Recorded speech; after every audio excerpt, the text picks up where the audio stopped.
I resonate with the importance of the simple things, I think. It's easy to make life complicated because life is complicated.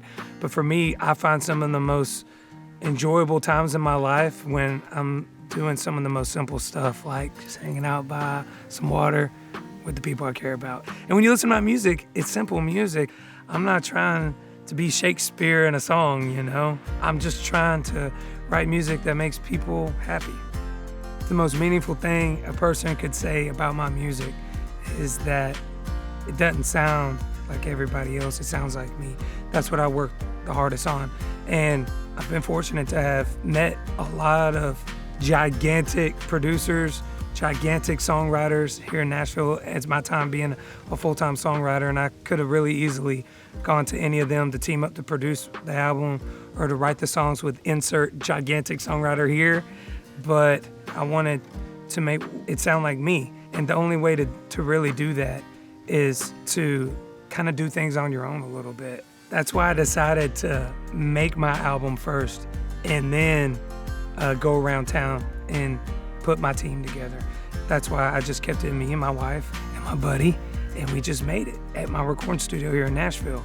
And then when it was done and I listened to it, I'm like, that's me. Now let's go find people who, when they hear this, believe in it. And now I got my people.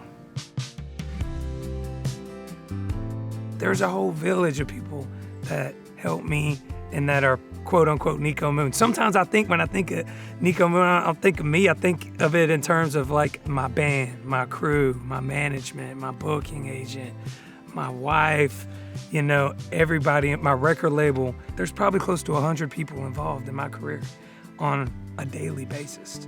It's crazy, but you can't do it all by yourself. And I don't want to do it all by myself, to be honest with you.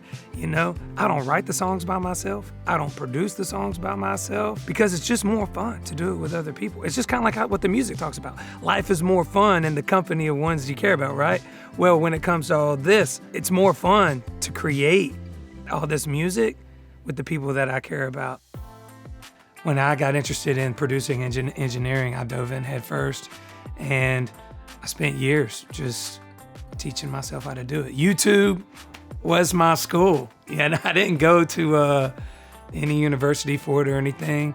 I just spent 5 years, 15 hours a day working on it. Sometimes I have trouble with that, and I'll work on it from the moment I wake up to 3, 4 in the morning, and life does get out of balance.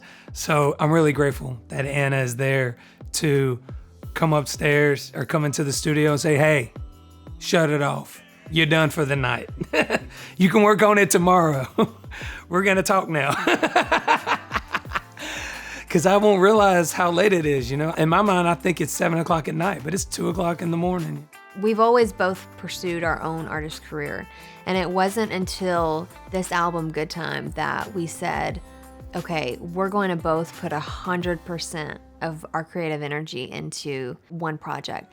And I think that there's a lot to be said for that because, you know, there is no come home and turn it off. For us, it's kind of 20, I wouldn't say 24/7, but maybe 23/7, you know? I mean, it's constantly a part of the conversation of what do we do next? What song do we write next? You know, what kind of content do we want to put out for people? I mean, the list goes on. And we're both having so much fun too because we get to be together and do it.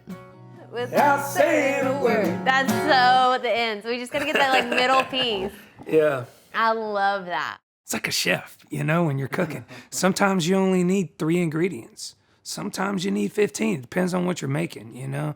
Every song is its own situation. And to me, the greatest producers listen to the song and serve the song.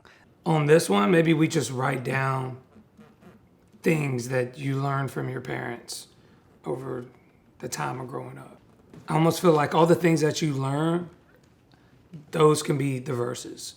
And then the chorus be this general thought of, you know, these are the things I picked up along the way, you know. He taught me so much, you know. These are all the things that I learned, basically, that he never said, you know. So. Oh my God, your dad is going to lose it.